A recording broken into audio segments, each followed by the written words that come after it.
All right. Looks like we are live. Hello, hello. Let me just check some settings real quick.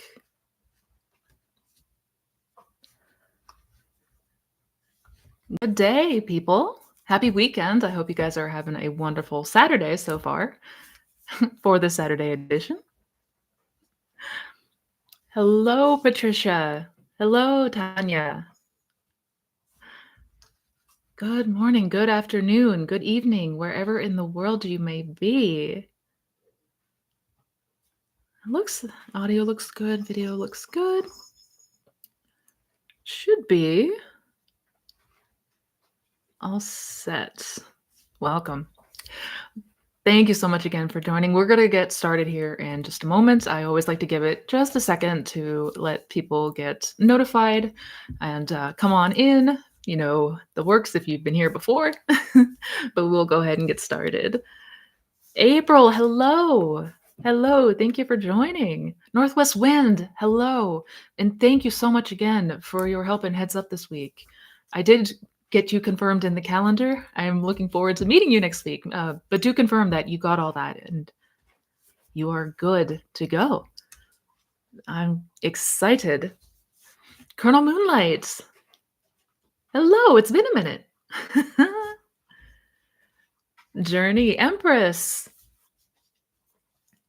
John, hello, sir. Hello. Good evening to you. Fantastic. And I know we are a little bit this week we're meeting on Saturday instead of Sunday, which we will be back to schedule as normal starting next Sunday. I do appreciate I know it may throw some people off or Saturdays may not we'll just wing it. That's what we do. We will just be hanging out. 1960 TLM. Tanya, hi. Good to see you. Greetings from Poland. Oh, thank you for being here. I know it's getting late in the evening for you over there, so thank you. Thank you for joining. Hello from the Hawaii Islands. Aloha. Aloha. Hope all is going well. Fantastic. Just one moment, making sure that it's not anything on my end. Should be good. I'm too excited. Yes, I was happy seeing the Zoom link. Okay, perfect. Perfect. I'm glad. I am glad. Wonderful, wonderful.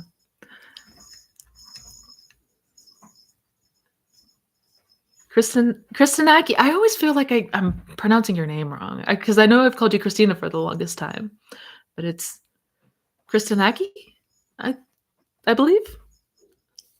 Terrible with pronunciation sometimes, but hello, hello, and greetings. Thank you for being here. Well, let's go ahead and jump on in.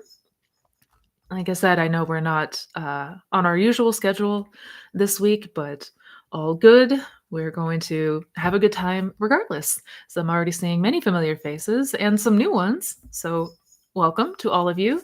Thank you so much again for joining me for another live Q&A session. This is my favorite time of the week where we just meet, hang out, and I answer questions. So we talk about the law, we talk about conscious manifestation, and how to have a better understanding of all of this, how it works, so you can take the steps forward to create the best life possible.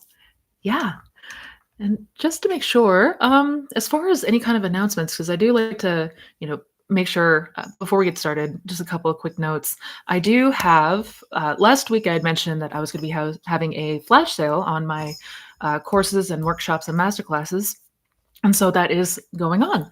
So you can check down in the description box below. I believe it's going to be going on till Tuesday, but all of my workshops, all the courses, anything that you see down below, as far as anything with self-paced study and all the resources, you got 30% off.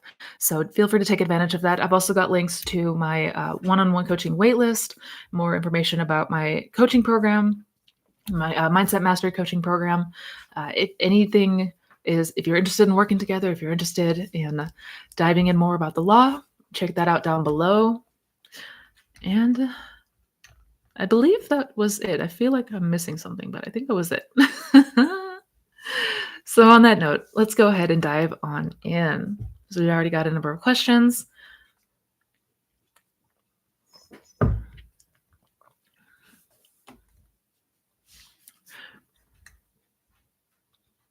Missy, you need to tell us more about your reality shifting slash quantum leaping experiences. What would you like to know? What would you like to know? Because that just in general? Or yeah, if you have anything, it's I'm yeah, if you can give me any like specific questions. Are you talking about the videos that I've made? Are you talking about recent experiences? All of the above.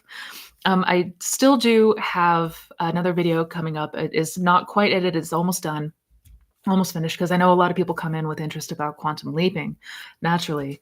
And so do be on the lookouts for that one. It should be, if it's not this next one coming up tomorrow, not the one tomorrow, but it'll be the one following, talking more about quantum leaping and just sharing some of my experiences. And yeah, but if you have any specific questions, let me know.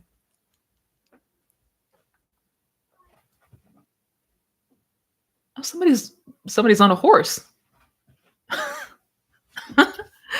Oh, sorry, distraction. Oh, somebody went by in the neighborhood on a horse. I love it here. Anyways, my SP was flirting with me over text 'cause I'm feeling pretty anxious.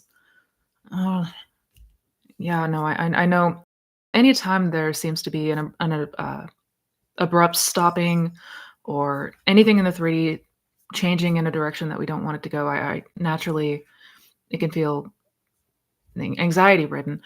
But the important thing to ask is what are you imagining?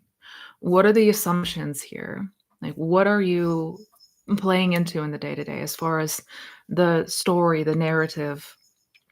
Um, because if we're basing it off of 3D, we're going to continue to feel that hot and cold and thus experience that hot and cold on the outside.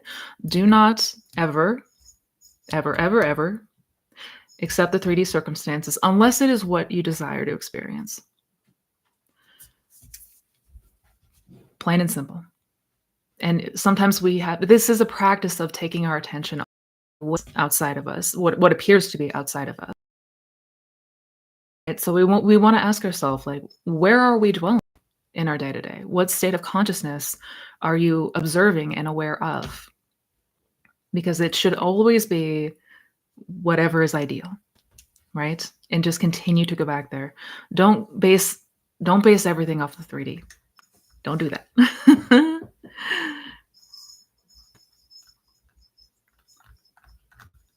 Ta-da.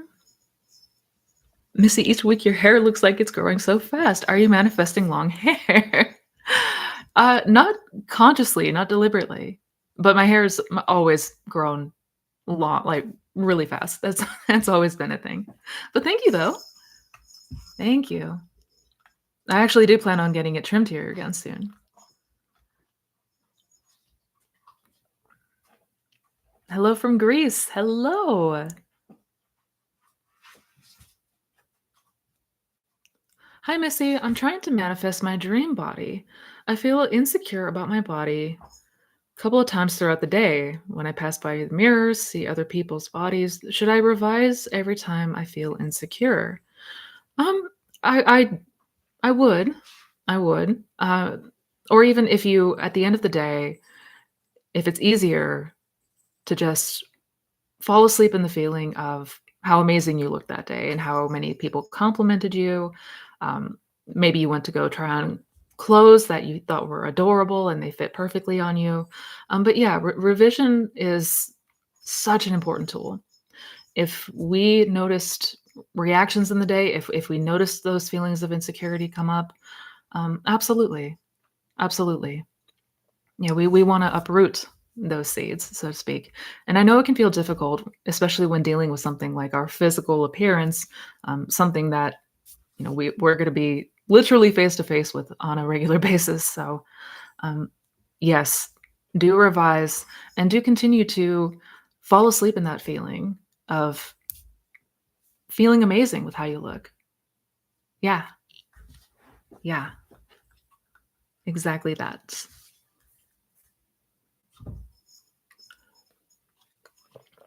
Hello, Jacob.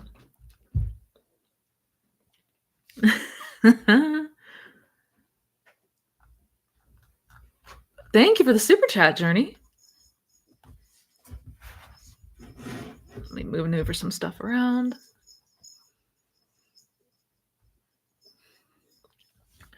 Thank you for the super chat. I feel shame. I told him how I feel in June. No answer. He could still be in a relationship. How can I trust again that he'll come back and overcome the shame? And I'm so sorry. I know, especially when it comes to history with another person, if there were instances that left us feeling hurt, if it left us feeling,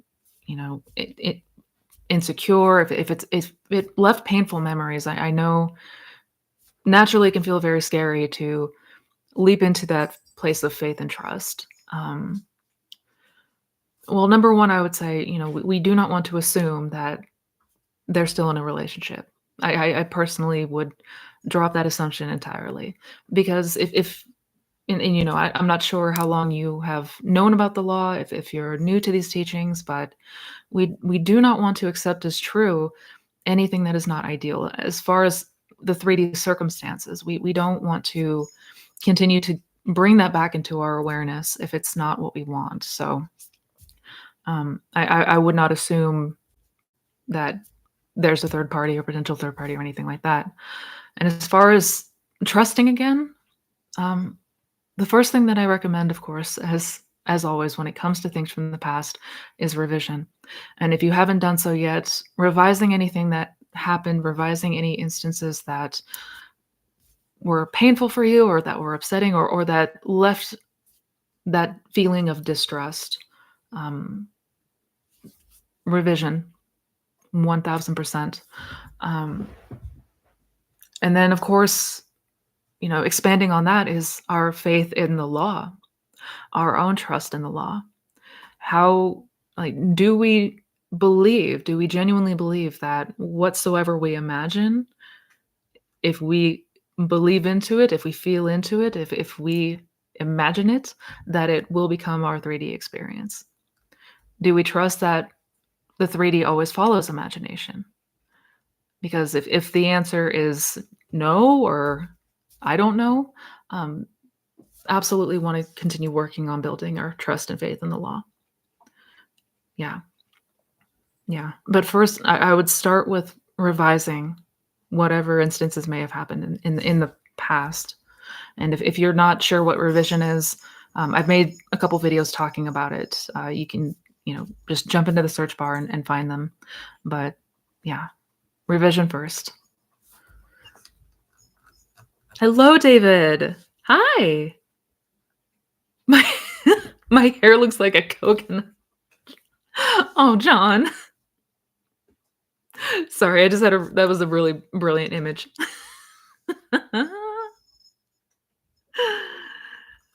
I love having you here, John.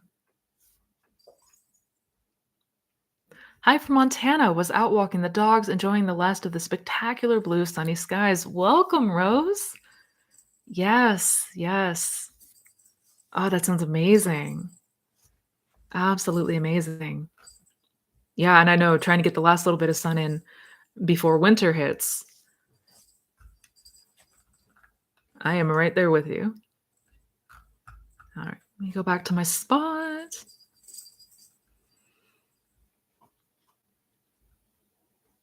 Hello, Apollo. Hi, long time no see.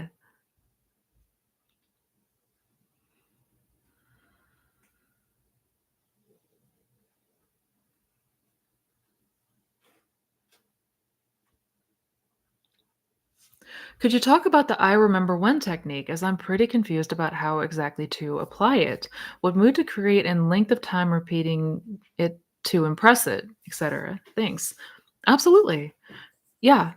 So for those who may not know, the "I remember when" technique is essentially where we are recalling a memory, like we're recalling the circumstances that may be happening now from the place of it's in the past. So, for example, I remember when SP and I were not talking and how sad I felt.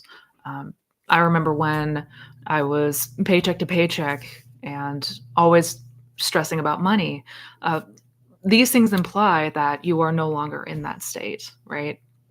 Um, and it also helps by like giving that ego the acknowledgement of the circumstance. So it tends to come with less resistance, typically speaking. Um, but how to apply it? I mean, with whatever circumstances that you hold or that you are trying to change, you want to just imagine it like as if it's in the past. So I remember when I was always fearful and anxious, and I didn't trust myself or the law, um, anything like that. What mood to create? Eh, We're not really trying to create a mood. There should be a mood that is naturally conjured. It should be a natural feeling that comes over us. If we're really allowing ourselves to imagine and really let ourselves immerse in this, right? Really feeling what it would be like if what is now your present day circumstances were in the past and they were behind you, if that makes sense. Um, Length of time repeating it to impress it. Length of time is going to vary. It's going to vary from person to person, depending on how much it starts resonating with you, how much, if there's any resistance that you note come up, how often, how frequently you are imagining using this technique. So it's hard to give lengths of time with any technique because it's going to vary depending on the person. Um, but would absolutely continue to use it, especially if you find that it's something that is helpful for you. If it's a technique that you enjoy and it helps you to reach that feeling of the wish fulfilled, then I would absolutely continue to use it. Um, and when it comes to the impression, the subconscious impression, when that seed is planted, so to speak, you can't miss it. You will know. Yeah. I hope that covers it. Let me know if I missed anything.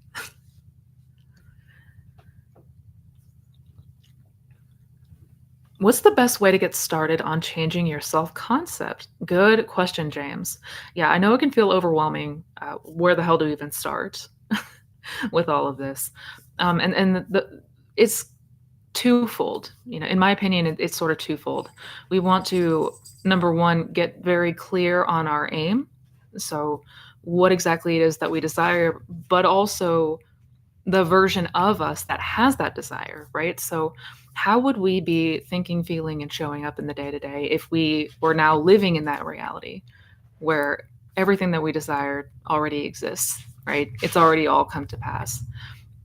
And also, observation, self observation. Start to see where you're naturally dwelling in the day to day. What feelings, what thoughts, moods, reactions naturally tend to come up for you? We're doing this without judgment and not trying to stifle anything. We want to have a clear understanding of where we are dwelling dominantly. What are the dominant concepts that we identify with, right? We want to get very clear on that. We also want to be at the same time very clear on that version of us already living in the end, right? So if I desire a relationship and, that version of me would naturally feel at ease, very much trusting of their partner, the sense of camaraderie, relaxed, gratitude. So we want to get this clear picture of both so that we can see where perhaps we need to focus on change, right? Like, if my beliefs and assumptions now are that I'm deeply insecure about my SP, I'm frustrated with them over the past circumstances, and then clearly those are areas that I would want to revise or begin imagining something different, right? So, number 1, make sure that you're defining your aim, that version of you, and then you're also observing where you are dwelling naturally in the day to day, so that way you can get a clear understanding of where to go next. Hope that makes sense. Thank you for the super chat, Jay Green.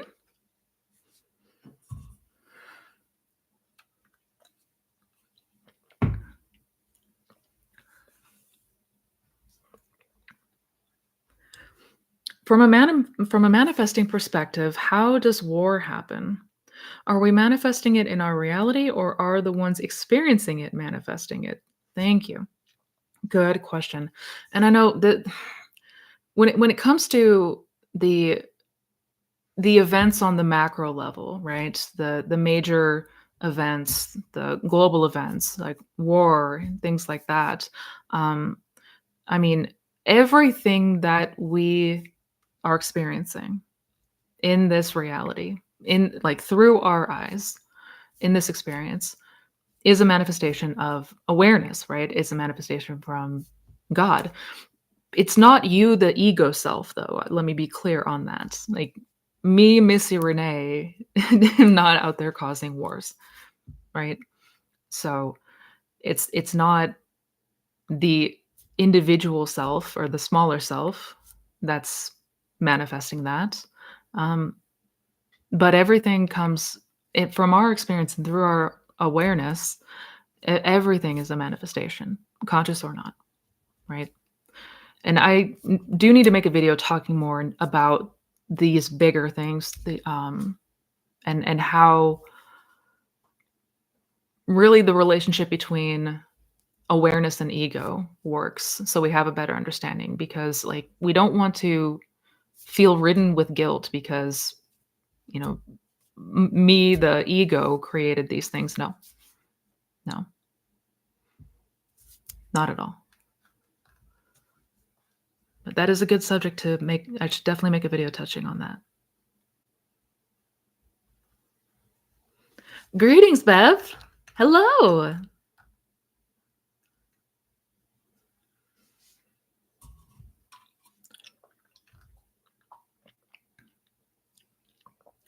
Christina. Okay.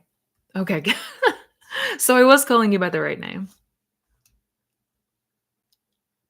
Yes, and thank you for your support. I see you here often.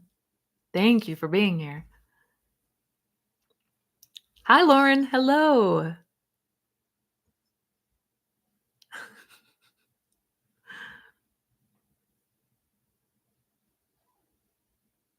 Missy, I'm manifesting money to pay bills that are due urgently. How do I deal with the 3D? Is it best to go into imagination and visualize or take action? Good question. And I know, especially when it feels like we're up against the wall, we're being pressed by time, or there's something, really, when it feels very pressing, I know that that can make it all the more challenging to actually allow ourselves to relax and go to the end, right? But to the best of our ability, we want to get ourselves as relaxed as we can and imagine. Um, I mean, of course, we have to, still live our day to day lives. I'm not saying like throw everything out the window, like day to day responsibilities or anything like that. I mean, live our lives as we would. But when it comes in this particular kind of circumstance, um, get as relaxed as you can. Breathing exercises, anything to help you just ground yourself, center yourself. Because if we try to do a bunch of techniques from a very frantic or urgent place and we're very tense and we're very stressed, that's not going to be the best place to. Not going to be easy to do, right? We want to be as relaxed as we can be. Keyword, but always recommend doing everything through imagination, right? The 3D always follows imagination. So, instead of perhaps spinning a bunch of wheels and trying to figure it out consciously through the 3D, go to the end. Just go to the end, right? And every time that you're able to, I would just take some breaths, center yourself, go back to the end. Imagine what it would be like seeing that everything is caught up, no bills are past due, and just see if you can get yourself to the place of relief, because that's what it will feel like. It will feel like an absolute relief. And everything's paid, there's nothing to stress about, you're good. Yeah. So imagination, imagination always.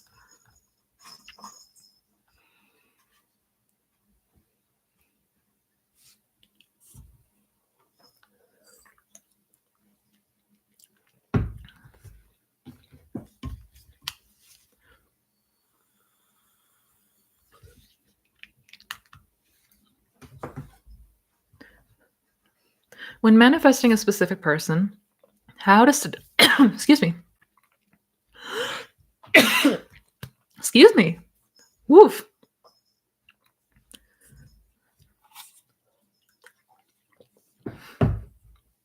Whew. That one hurt.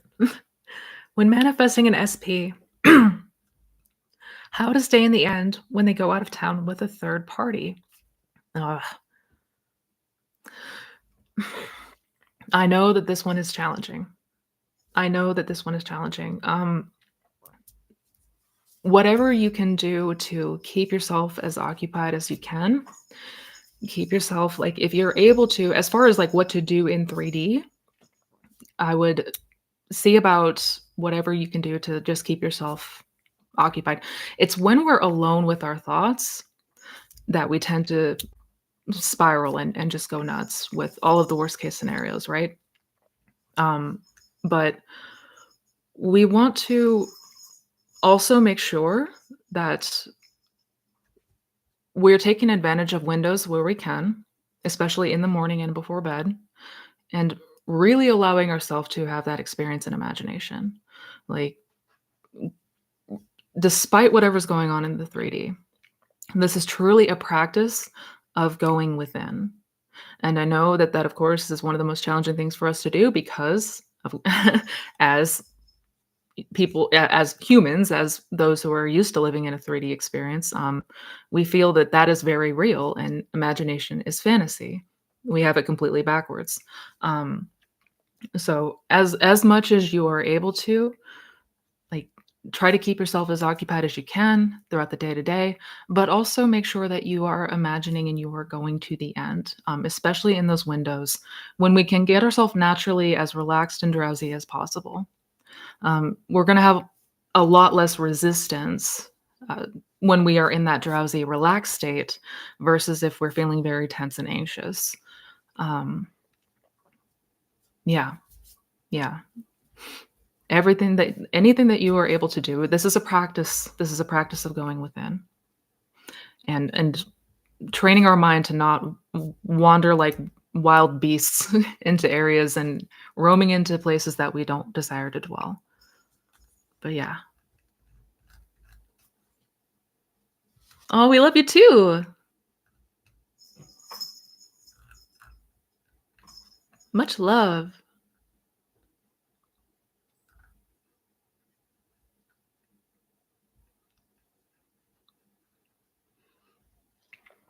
Why does suffering exist?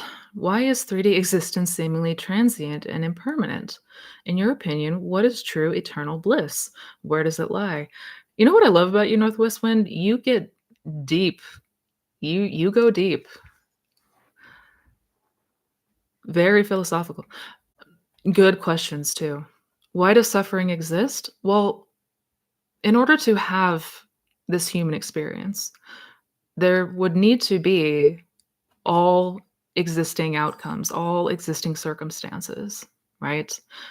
God became man so that man could become God, but in order to become man, he had to forget everything about being God, essentially falling asleep to the fact that our awareness of being is the creative power. Um, and suffering exists because everything has to exist, right? In order to have this journey, what appears to be a journey, um, we couldn't know what is good. We couldn't be moved into something else to evolve if it was just nothing but bliss and love like that. So we need to have that contrast. We need to have everything in order to genuinely have a human experience because that also gives us as humans, we it gives us free will, right? For better or worse. Why is 3D existence seemingly transient and impermanent? Well, again, in order to have what appears to be a human experience, it needs to seem like it doesn't just go on forever, right? We have to be moved as humans, right? If we're not if we're not moved, we're never going to evolve. We're never going to awaken again, essentially. I hope that makes sense. In your opinion, what is true eternal bliss? Where does it lie? In it, in here, in imagination. What you're describing there with eternal bliss, that is God. That is God.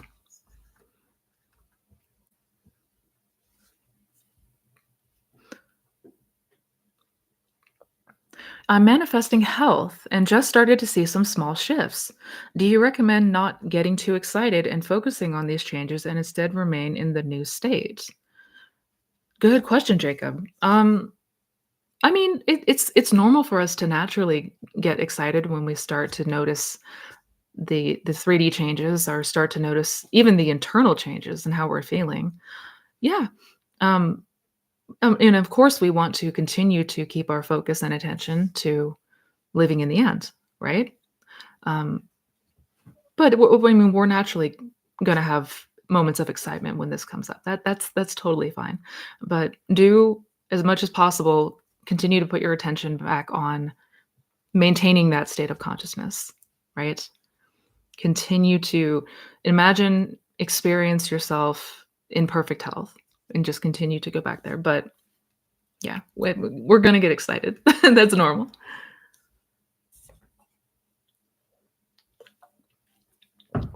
What are your thoughts about afterlife? Do you think that it depends on our beliefs and what happens to us when we die? Good question. Well, we don't die, first and foremost. Not in the way that we might think, or in the way that we've always perceived it. We've always perceived death as this big unknown, this question mark. Some people believe that we go to heaven. Some people believe that nothing happens. Some people believe we reincarnate. Um, my belief is that we awaken again in another reality, and we continue the journey, right? Because that is why we are here. We are here to continue to have experiences that will inevitably lead us into the place of awakening and discovering and remembering who we really are. So in death, and I say that in huge air quotes because death again is not real. Um, we essentially immediately wake up in another reality, very similar to where we were, and we continue the journey.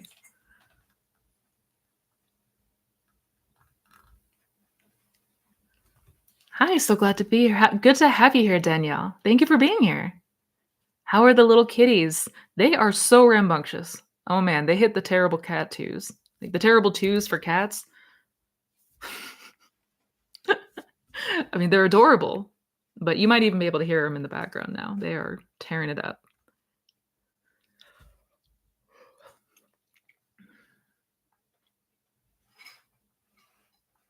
Is it common to see nothing in the 3D and then suddenly see little movement after reacting? Um, I mean, it's yeah, I've certainly had experiences where the movement appeared to be gradual. Movement can also be rapid. Uh, really depends. We don't know exactly how things are going to unfold in 3D. Not consciously. We're not going to consciously know. Um, but yeah, it's not uncommon. We what we will note, like we don't want to go looking for signs if that's what you're implying. Um, signs are not a thing. uh, but yeah, that's why we continue to keep ourselves as much and often as possible, in the end, an imagination, because the 3D will outpicture, the 3D will rearrange itself to however we've been imagining, whatever we've been assuming. So, yeah, it's not uncommon to see, yeah, and reacting how so? Reacting how so? Like, reacting negatively? Reacting positively? Yeah, not uncommon. Does time really not exist? So almost none of our reality is real. That is correct. And I know that that's definitely a huge one to wrap our heads around because, of course, we've been conditioned by linear time. That's just we've always been governed by time. The 3D is governed by linear time. So that can be a big one for us to try to wrap our heads around. As far as our reality being real, I've mentioned this a couple of times, but check out the 2022 winners of the Nobel Prize in Physics, who essentially proved that entanglement is real, like quantum entanglement. That the local reality or the real local reality is not actually real. So no, no, a lot of what we see out here, I mean, this is all just the contents of our own consciousness, and outside of our consciousness, infinite possibility, right? Yeah, but I would look into that, if you haven't checked it out yet. It is absolutely fascinating, slowly starting to catch up to things that these ancient teachings have gone back thousands of years. Science is starting to very slowly and, very slowly start to confirm some of it. But yeah, time is not real. That's a construct. Hi, Missy. I feel I'm in the Sabbath. Do I continue to imagine the end with SP? I feel like it's done, but sometimes I like to imagine too. I mean, if you're feeling inspired to do so, absolutely. Yeah, yeah. When in the Sabbath, though, when we reach the Sabbath, we don't have to keep imagining, right? So we don't want to force ourselves. We don't want to try to push ourselves or anything like that. Which I mean, if it's genuinely the Sabbath, then you won't be feeling a need or an urge to continue to uh, visualize or imagine. But if the mood strikes and it's something that feels good and you want to do it, yeah, absolutely.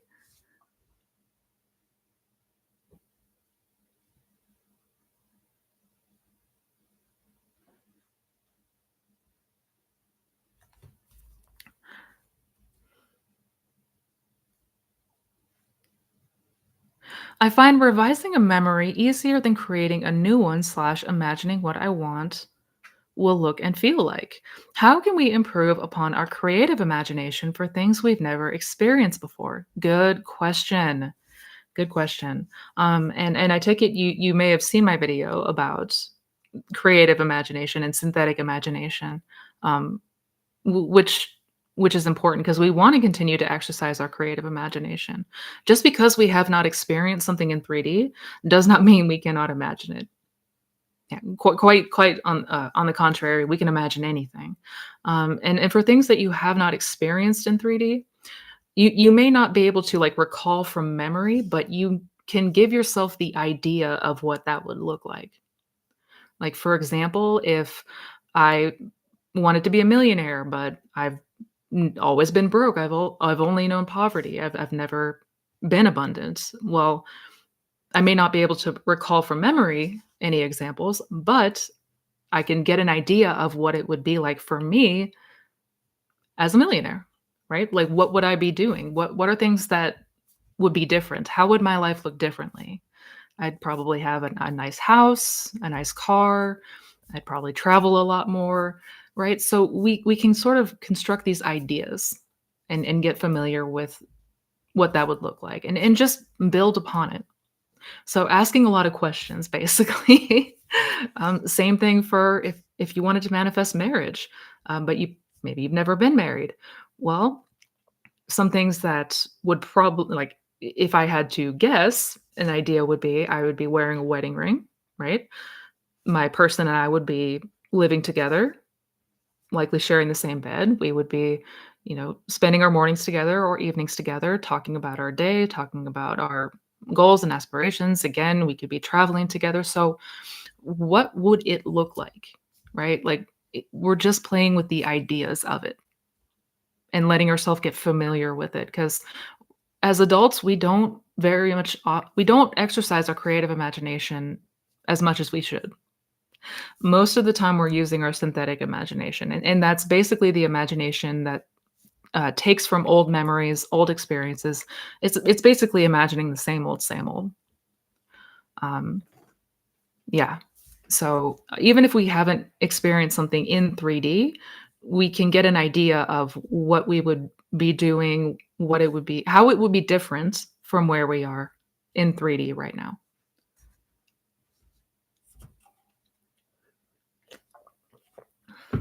Happy Saturday on a Saturday afternoon, Miss Renee. I hope you're doing well, and same with everyone here on the chat. Thank you, Mohammed. It's good to see you. Thank you for being here. Do you have a TikTok page? Actually, I am just about ready to finally get around to TikTok. I do have it. I actually very recently just got done uploading all the videos to it. Um, yeah, yeah. I will be sharing that link with everyone once that's done. That should be up here in the next couple of days. That's too funny.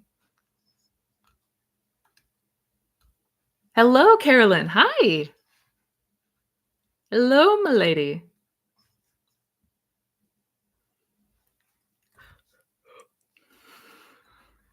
How do you reach the void I am state? What's your method? Good question. My preference is the I am meditation or um, neti neti, which is a self inquiry exercise. Like not this, not that, basically. Any form of self inquiry exercise is going to help you get to that I am state, that unconditioned consciousness, basically. But I think the most popular one in this community would be the I am meditation. So yeah.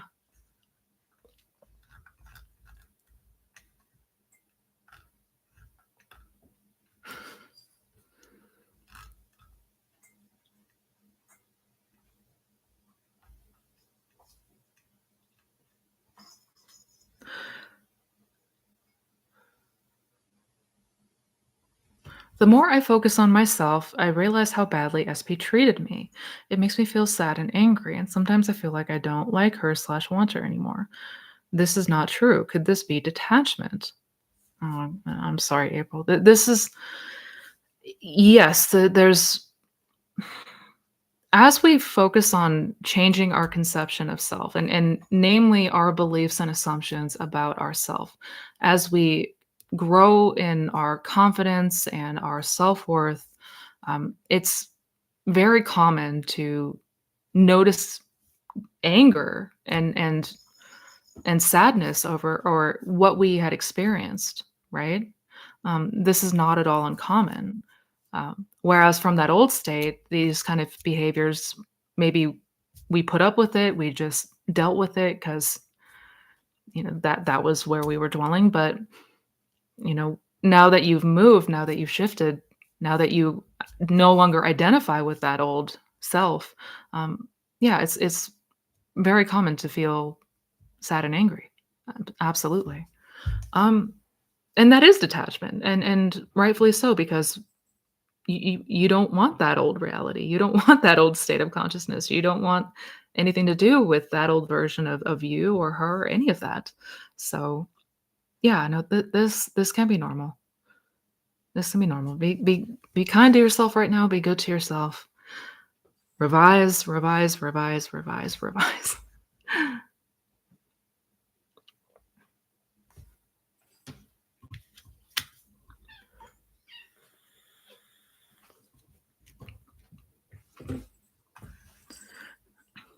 I see signs everywhere. It's more like, I wonder why he didn't reach out yet. That's why I try to figure out why sometimes. No, and that's totally understandable. We're conditioned to look outside for clues or reasons, but when getting to know and understand the law, um, there is no outside explanation. everything in your experience, is stemming from our beliefs and assumptions, right? Your beliefs and assumptions are creating the experiences. So if trying to figure out why something happened, we don't need to look outside. We need to look within. We always need to look within, which is why we want to be observant. Like, what is the story? What is the narrative? What is the beliefs, assumptions around your person? Perhaps there's still an attachment to the idea that he doesn't reach out or communication is not great. We come up with so many stories, right? Like, we still have so many ideas about this person. Um, so yeah, like trying to figure out why somebody is doing something, we want to turn within. We wanna turn within and know what we are naturally assuming, what resonates with us as far as that person and their behavior and, their characteristics, because it's all stemming from us. So, yeah.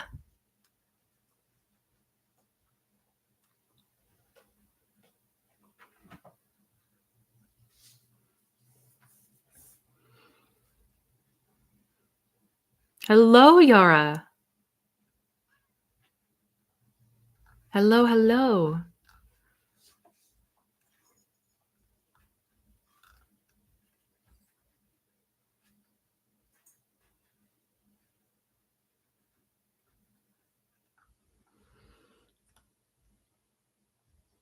Where was my spot? I'm sorry, guys.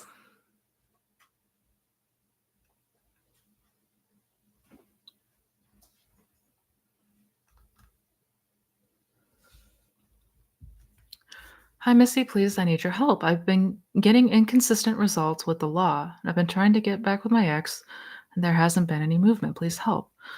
I'm so sorry, Charlotte. And then I know how frustrating it can be when things appear to be inconsistent.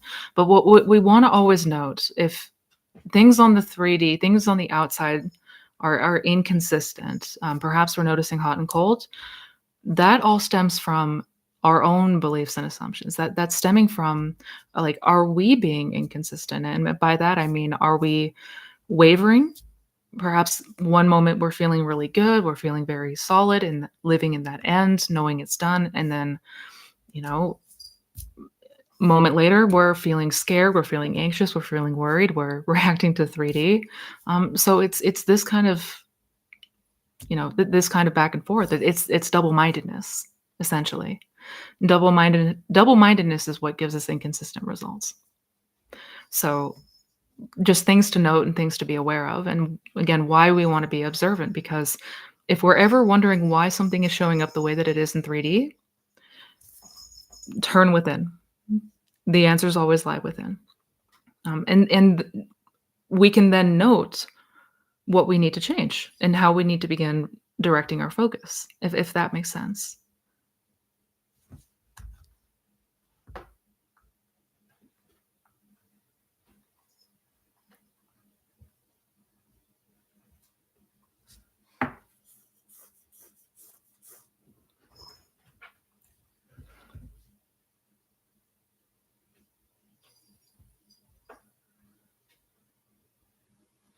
I feel like I'm over my SP, but at the same time, not interested in anyone new. Is it still the Sabbath? I had moments of not caring, usually followed by movement, but this time it's total indifference. So the Sabbath is the feeling of it. The Sabbath is the period of rest. That's where we feel like we're no longer feeling moved to do any techniques. We don't feel like we need to do anything. We no longer need to imagine because it feels complete. It feels complete. Like it is already done, right? And when it's already done, there's nothing left to do. We are at rest. Yeah, that's what that means. Um, yeah, at times it can feel like an indifference in that you're doing other things and you're focusing in other areas of life, because again, if this is complete, we can then turn our attention to something else, right? Um, but yeah, that's what the Sabbath means. So if that's sort of what it feels like, then yeah, I would say so.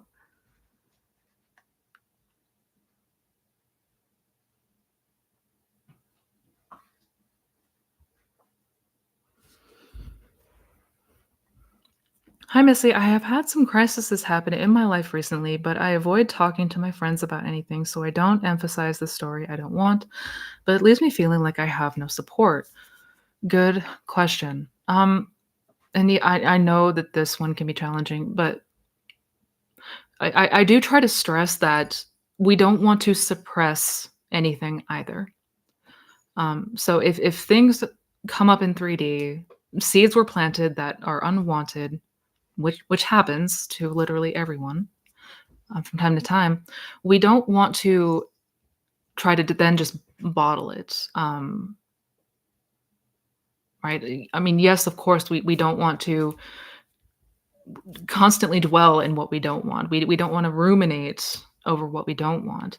But if you're noticing that this is having an effect on your mental health, if this is making you feel worse by just not saying anything, that's not ideal either, right? So if you need to get it off your chest, get it off your chest. You can come back and revise later once you are feeling better. Neville would talk about the same thing. If you need to explode, explode, but don't let the sun descend upon your anger. So we don't I mean, again, we don't want to just continue to ruminate on what we don't want, but if it's a means to get it off your chest and then you feel better, you feel lighter, you feel relief, you can come back and revise. You can come back and revise both the events that happened, the unwanted events that happened, and how you reacted to them. So yeah, we don't want to overlook that. Certainly.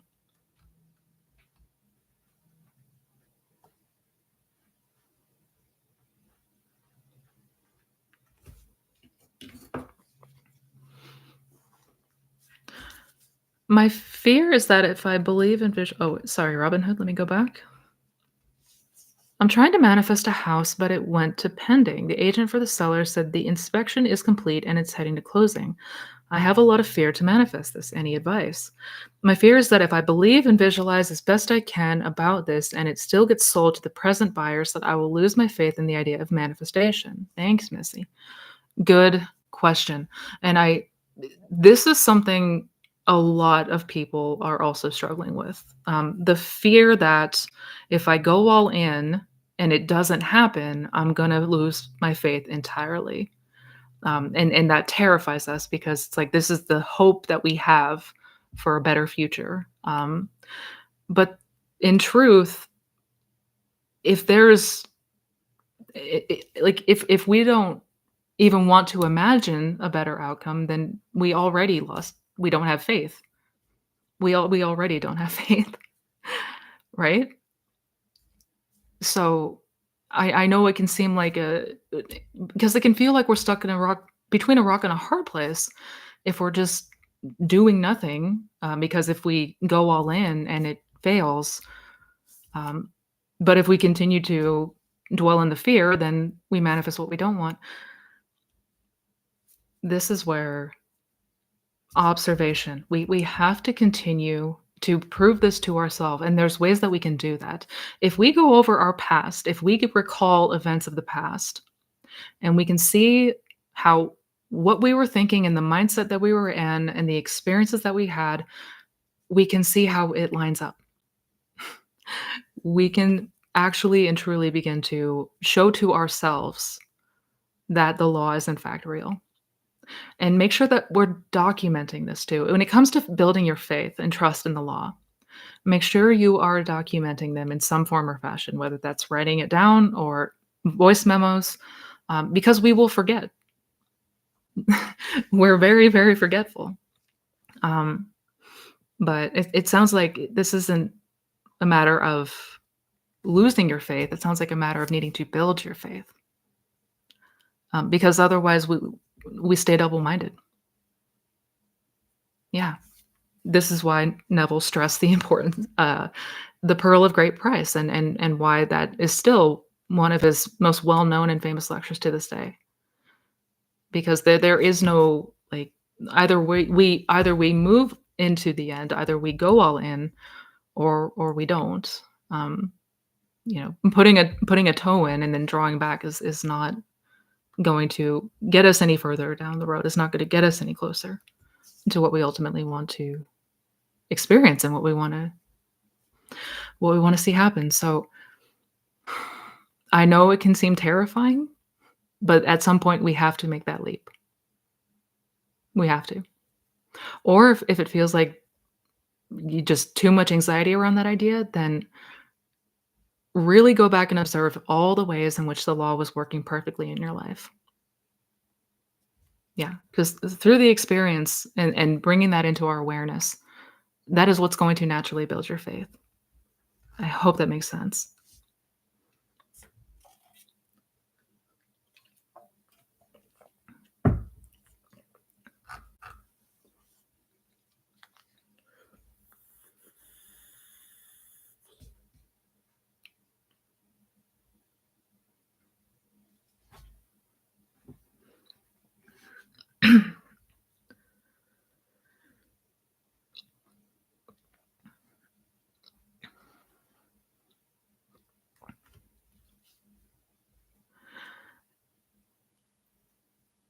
Missy, when we push someone out of our lives and we really do care for them, is it safe to assume they also pushed us out and that there is something we need from each other? Asking for a friend. Oh, David, you were so sweet. And when we push someone out of our lives that we really do care for them, is it safe to assume that they also pushed us out? I mean, we give meaning to everything, right? Um, but when it comes to our experience and our reality through our eyeballs, it's not other people that are doing things to us. If I'm understanding the question correctly, which correct me if I'm wrong, um, because it sounds like there is an assumption there that there is something that you need from each other, which absolutely can be true if that's what you believe, right? I may be misunderstanding the question, but always in your reality, everyone is you pushed out. Um, Other people are just like every version of every person already exists, right? So we are just selecting states based on the assumptions that we have. If there's an assumption there that you need something from each other, then that's ultimately what the experience is going to be. Yeah. Again, David, correct me if I'm missing something. I may be a little bit confused, but yeah. No, nobody has power over us in our reality. Like nobody is also doing things to us, which I know can be difficult for us to wrap our heads around. But if the assumption is that something is mutual and beneficial there, then that will be the experience.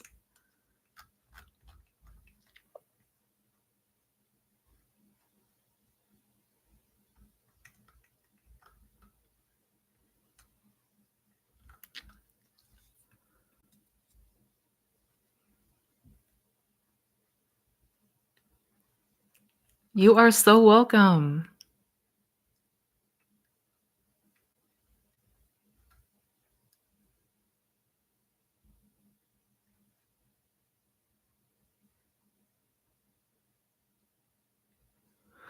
Can manifesting work if you stay positive, meaning staying positive at the moment, or is there more to it? Because when I manifest this week, I ended up not seeing the results that I desire slash expected. Good question, Mohammed. Is manifestation about staying positive? No. There's more to it, of course. We manifest what we naturally believe and assume to be true.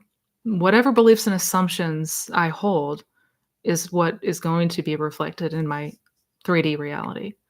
Um, so that doesn't mean that we need to be positive and happy all the time. And we can manifest even if we're having a bad day. It's more about what are we identifying with? Who do we identify as?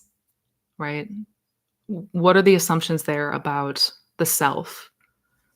What is the self concept and the beliefs and assumptions that make up that self concept? That's what will be expressed. That's what will be outpictured. Yeah. So if we don't see the results that we desire slash expected, um, where were you dwelling in consciousness? What state have you been occupying this week? And we just wanna continue getting familiar with that new state. We wanna continue to imagine and continue to experience in imagination that new desired outcome. What it would be like from the place of it already happening, right? Present tense or past tense. That's what becomes that pictured.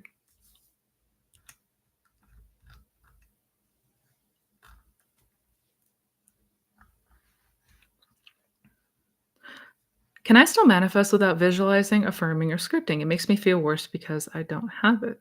Yeah, you don't need techniques. No, no, we're manifesting all the time. Before we knew about any of this, and certainly we were not like consciously and deliberately affirming all day or visualizing and all that. I mean, yes, we may have been like unintentionally affirming things, but we didn't. You don't need the techniques, is what I'm trying to say. No, no. And if it feels like that is just you're like you're trying to do something to get something, yeah, we want to drop that entirely. And I need to make a video talking more about that because the approach that we are the approach that we're taking when it comes to manifestation, if we are coming at this from the place of like doing to get an outcome in the future, um, that will get us stuck. That will absolutely get us stuck. Um, Really, this is all just whatever way of imagining, whatever way of in your mind, right? Seeing or hearing or experiencing that desired outcome from the place of it already happened, in whatever ways, whatever means. But we want it to feel natural. We want it to feel something that we resonate with. It shouldn't feel like work. This should not feel like work. No. If it's making you feel worse instead of better, yeah, I would drop it.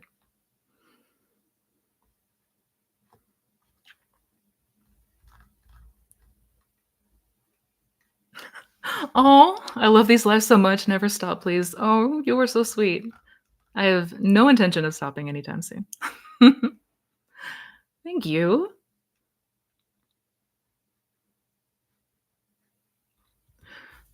I'd love to manifest a like minded friend I can talk about the law of assumption with in my manifestations. This journey can feel lonely sometimes. Happy for forms like this.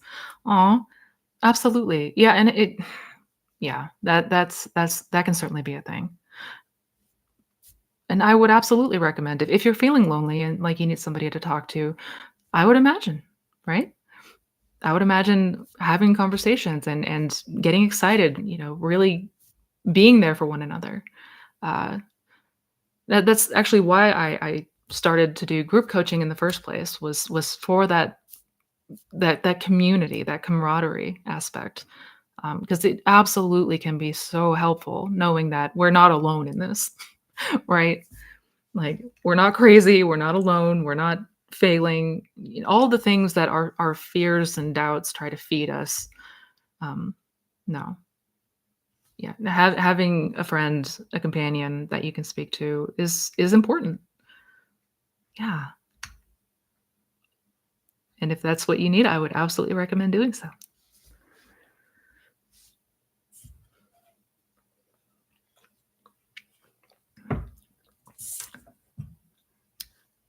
Hello, Deja. Hello.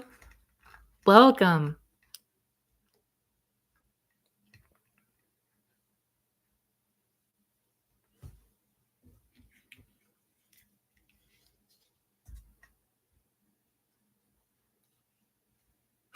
Since it's so easy to think negative, if we want SP to move close, can we act like we're disgusted that they already decided to? Like we don't want it, but we actually do. So can we pretend like we don't want the thing that we want? Because it's easier to think negative? I mean, I love how your mind works. That is being creative, certainly. The only thing is we can't lie to ourselves. Um, like we can't tell ourselves that we don't want something when we really do. Because God cannot be mocked. right? Which is why, like, we don't want to get in the habit of trying to, like, convince ourselves that we're feeling a certain way if we're not, because we're gonna know ultimately if we're lying. Um, instead, I'd recommend getting more getting yourself into a new habit, into a new pattern by starting with imagining a lovely outcome. And it may at first feel completely foreign. It may feel really weird and alien. That's okay. Just we all have to start somewhere, right? Yeah. And if we know and trust that imagination is the reality that we turn to, and that we can create anything in imagination, that all outcomes, any scenarios exist in imagination, then we can create a whole world up here, right? Yeah. So that's sort of the idea. But 10 points for creativity, I gotta say.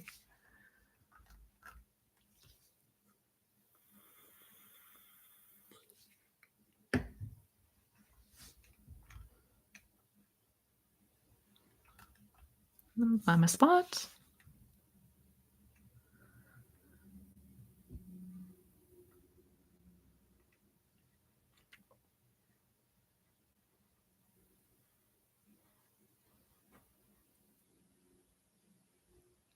I'm new to the law of assumption, but I've been in an emotionally abusive relationship for over 25 years and was wondering if it's my fault. What are your thoughts? Absolutely not your fault. Mm-mm. No. Do not ever, ever, ever blame yourself, guilt yourself over what has transpired. Before we knew about the law, we had no idea. We had no idea. We didn't know before. It was the external circumstances. We didn't have control over them.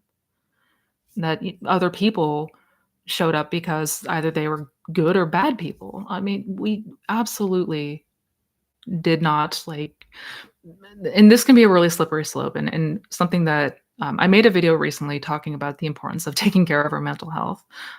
And part of that is not not letting ourselves get racked with guilt, like, oh god, I did this, it's my fault, I created these terrible outcomes,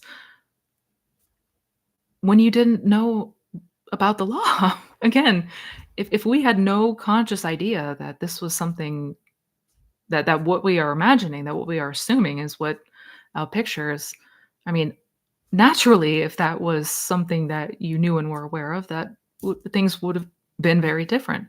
Long story short, do not ever fault yourself. Do not ever blame yourself. No, no. There's absolutely nothing good that can come from that.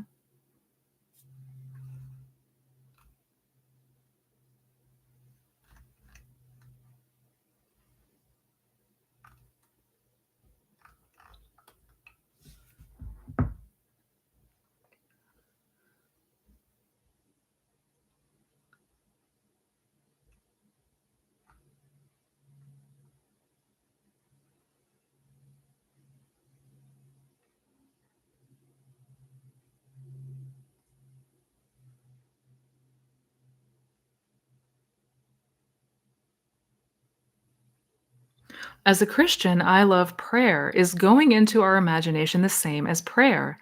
Sometimes it feels the same and sometimes very different. I've noticed wonderful manifestations from both practices. Yes, yes. Prayer is going into imagination, experiencing in imagination the outcome we desire. That is prayer. By going within and praying is going to the end in imagination and experiencing that. Yes. That is exactly what that is. So it's not us, like, crying for help or begging something outside of us to, fix our problems or make solutions. It's experiencing those solutions as already happened. Yeah, exactly right.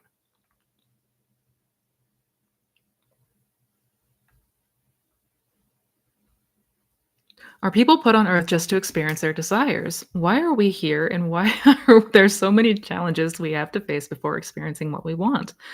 Good questions. Yet ultimately, we are here, yeah, for experience. We are God experiencing itself. We are consciousness experiencing itself. Hmm. Yeah, God became man so that man could become God. But in order for that to be a thing, we had to be completely asleep, right? Um, Hence why there are so many challenges because we're asleep. Before knowing or understanding any of this, we were dead asleep, right? We were slave to the 3D circumstances. We didn't know any better. Um, because how can we have a human experience if if we're already awake? Do you know what I mean? Um, because God gave us the gift of free will. As humans, we always have free will. God will never impose its will on anyone, for better or worse.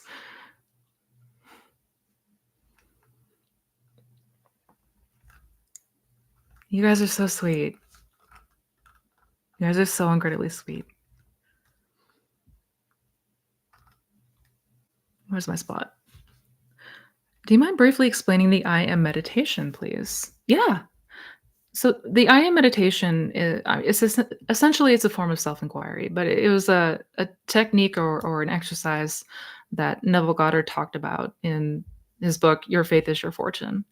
He called it going fishing, um, and it's essentially an exercise that allows you to peel back the labels and ideas and concepts of self to get to the place of unconditioned consciousness. So it's essentially a way that we can begin to begin to peel back these things that we've always identified with, the beliefs and assumptions, and come to understand that we're not the beliefs and assumptions. We're not all of these conceptions that make up our ego. We're not the states that we've been occupying. We've occupied states for so long that it may appear that that is who we are. Like we identify with the state and think we are the state when we're not. And so the I am meditation is essentially that. It's basically an exercise in self inquiry. Like who am I? Who am I actually? 'Cause I'm not this name. I'm not this body. I'm not the beliefs and assumptions. I'm not my thoughts. Um, we are the unconditioned consciousness. We are the observer, the awareness that is aware of our thoughts, aware of our circumstances, but we've identified so much with these limitations, and it's just a way to help us start to undo that.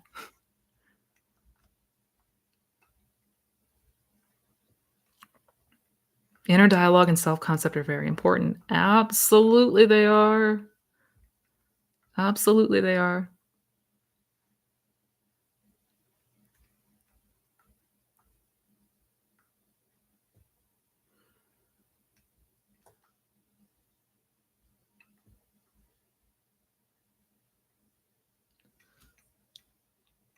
What is the best way to manifest money? Good question. Um, it's gonna be different for everybody. As far as like there is no one set fast way to manifest money. It's gonna be whatever, whether that be a technique or exercise, however you imagine, it's whatever resonates with you, whatever helps you to best feel into what it would be like if you were abundant, if you were wealthy.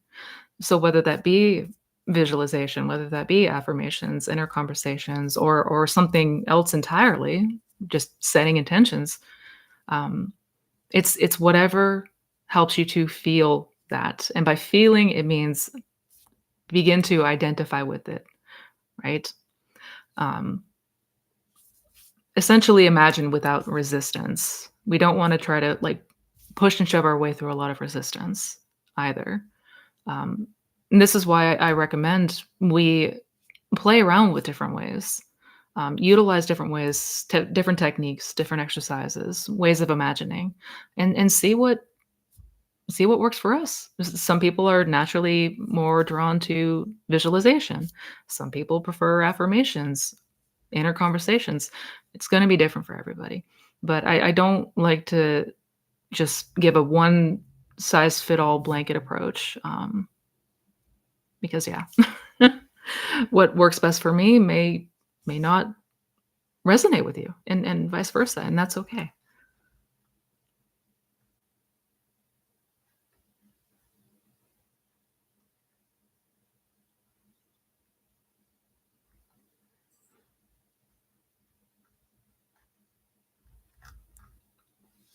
You are so welcome, Danielle. You are so welcome. How to let go of the idea SP doesn't reach out when 3D shows no contact. I'm going within often and feeling very good, but then caught myself saying, I wouldn't reach out first. She doesn't want to hear from me. Well, yeah, I mean, if there's still identification with that statement, then that's sort of how we know, like, that's where we're dwelling, right? Like, that's something that if we still identify with it, that's, feedback, basically. That's a way that we gauge where what we actually identify and believe. Um, which it's okay if it hasn't changed yet. It's okay if, like, it we don't wanna panic if we're still noticing some of that old memory, some of the old story come up, and if we're still resonating with parts of that old story. You gotta remember, like, we've been conditioned in these ways for many, many, many years. So, it is absolutely a practice of continuing to go back to imagination. When we're so used and acclimated to the 3D, we're so used to fixing our attention outside of us. And now this is a whole radical way of thinking, a whole new way of thinking that requires us to instead turn our attention within. It is a practice. But you will inevitably, if you continue to go within, if you continue to practice turning back to imagination, you will naturally get to a place of detachment where you let go of this idea of SP that they're this and this way. Um, that will happen. You will get to that place naturally, but it's not anywhere that we can get by force. Forever and always a practice of going within. Um, and you'll know that there's been change made because you'll no longer be saying or identifying with that old story. And that's essentially that's how we know that our self-concept has changed. But as Neville said, as it says in the Bible, how many times do we go back? 70 times 7. 70 times 7.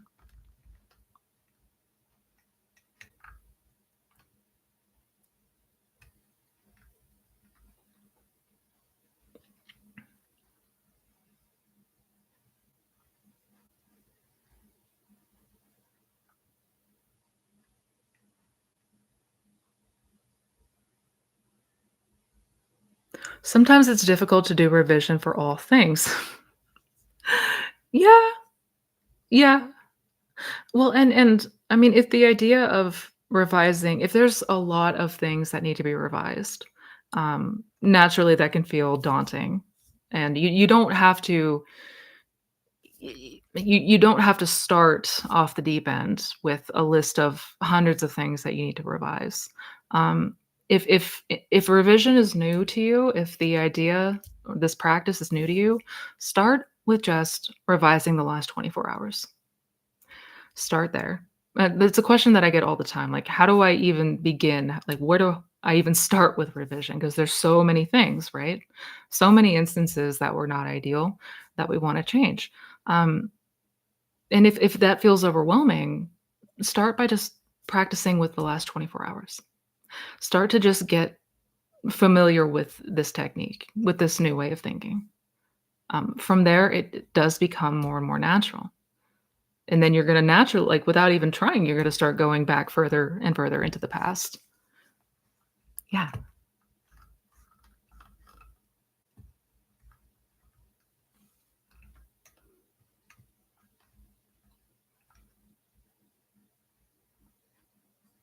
Missy, when are you gonna talk about the worlds?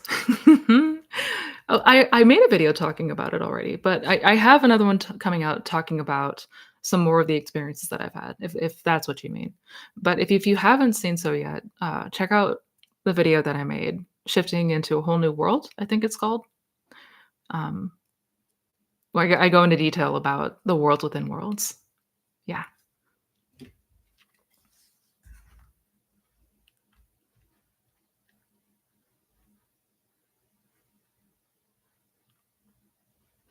I'm still trying to do things slash take action to get things, even if the actions make me feel horrible.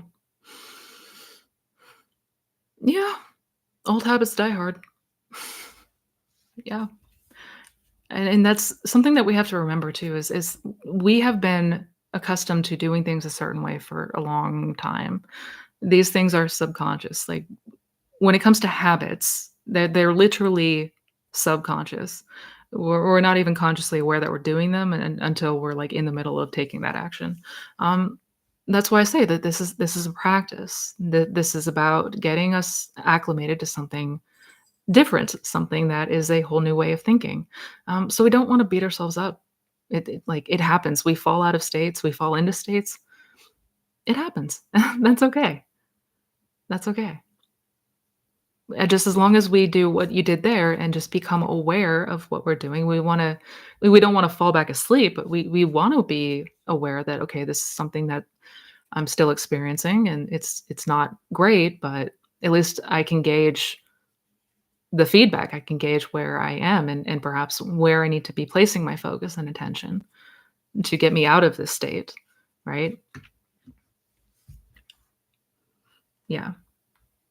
Because I think virtually everyone who comes into the law, who finds out about the law, is trying to do something to get something.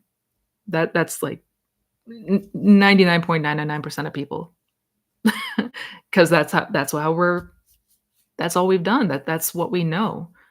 That's what we know to do, right? So again, this is a radical new way of thinking, and it takes practice, and that's okay. But we just want to continue to observe, continue to strengthen and build on our awareness.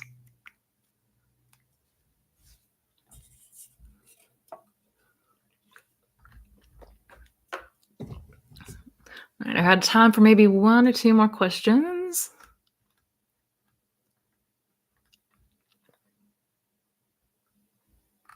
Where was my spot?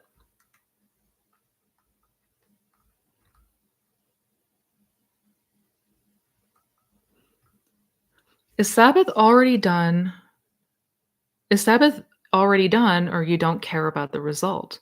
Sabbath is the state of rest. It's the already done. Yeah. There's nothing left to do because it's already done, right? That's the Sabbath. A lot of times when we are in the Sabbath, it will feel like we don't have that attachment to this thing anymore. Like there's no more like I want this, I need this, uh, because we can't be in that state and also in the state of having or already being. It's already done, right? So we turn our attention to something else, right?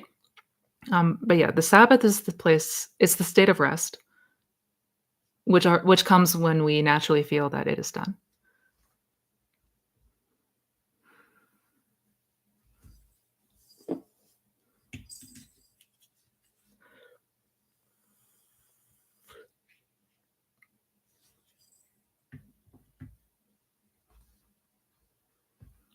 I don't really resonate with revision. I prefer to see the past as a growth process. I like to imagine my SP is sorry for how she treated me and that she wants me to. Will this affect my manifestation?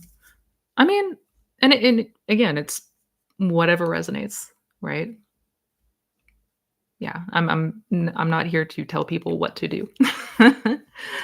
Revision has been radical in my life. It has produced radical change in my life, but there's a lot of people that don't resonate with it.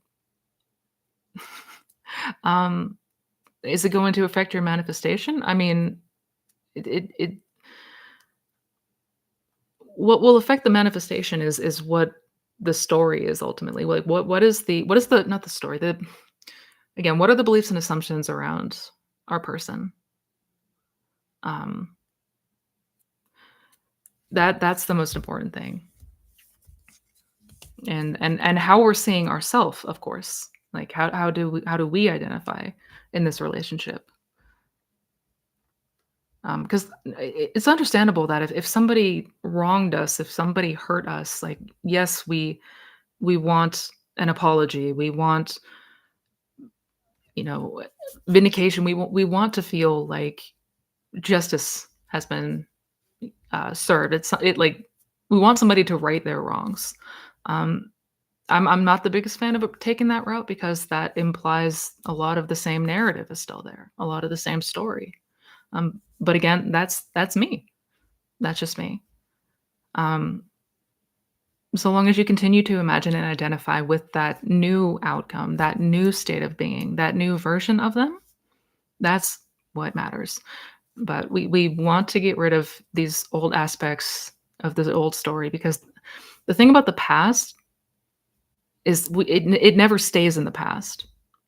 We are constantly gauging the future by what we've experienced in the past, right? Our beliefs and assumptions were formed from experiences in the past. Um, so we just want to be mindful of what we're holding on to. That's all. Mhm.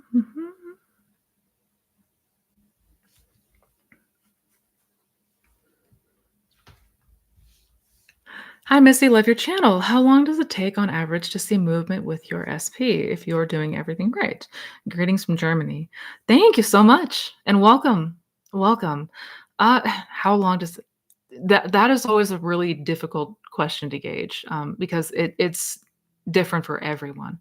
We don't know how things unfold or how long until things, like as far as the 3D is concerned, um, we won't know.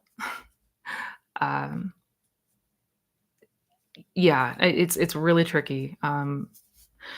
If we're doing everything right, like if we are in that Sabbath period, if we are not noticing double-mindedness, if we are, you know, fixed in the end, steadfast in the end, I mean, it absolutely can happen very quickly. I guess the degree to which, like, how long something takes is how natural it feels. Like, to the degree that something feels natural for us, like something that we believe and assume, it will happen very fast. If our beliefs and assumptions are in contrast with desire, if we are still double-minded, um, that's what creates what appears to us as a time delay or a time lag, right? Because we're essentially going back and forth between an unwanted state and a desired state. So we don't give it enough time to unfold in 3D because the 3D is governed by time. I hope that makes sense. Um, Short answer is it really depends.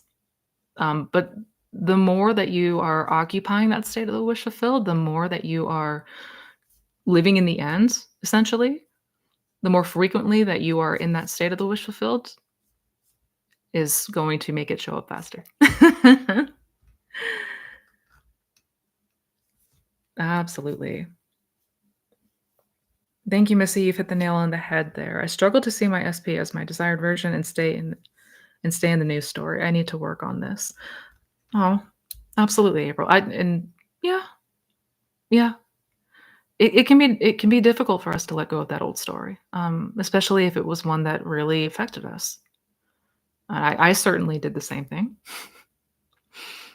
Yeah, but that was one of the big things that I realized was harboring these old beliefs, these old conceptions about this person and myself was never going to get me what I want. It was never gonna get me anything else but the same old, same old. So, yeah. Always, always, always continue to keep your attention and focus on what you desire to be as if it's already your experience now. Always. It may be a practice, but the 3D always, always, always follows imagination. no matter what.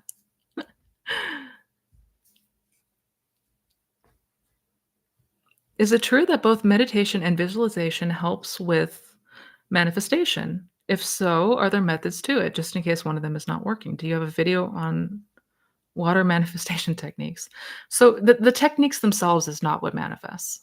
Like that's not the thing that is going to produce the outcome. Um, because the techniques are not a means to an end. No. The techniques are tools to help us suspend any disbelief because of the old story, because of our beliefs and assumptions. It's to help us to suspend disbelief, to imagine and feel into what it would be like to live our desired outcome. Like in imagination, we want to be already the person that has what we want. So the techniques are there to help us with that. It's there to help us have an experience. This is about experiencing and feeling what that's like. It's never the technique that is going to get us there. So no.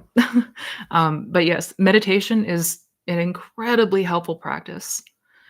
I mean, there's already so many benefits to meditation in general, outside of the law and conscious manifestation. But when it comes to this, yes, that is a powerful tool. Absolutely. Absolutely. So yeah. And I have made videos talking more about both meditation and visualization. If you just go into the search bar on YouTube, Missy Renee visualization, um, you'll have a couple things pop up. But just always remember, it's not. This is not finding a means to an end through techniques. It's never about the technique that is going to get you there. I hope that makes sense. Maybe I will give revision another go. I didn't try it for very long. Yes, do it, do it, do it, do it, do it, do it. Revise.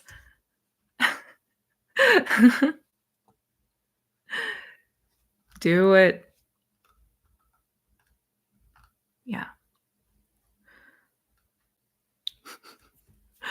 Oh, I'm looking at the time. Unfortunately, I have to get going, you guys. Oh, so sorry. Do thank and appreciate every single one of you. Thank you so much for being here today.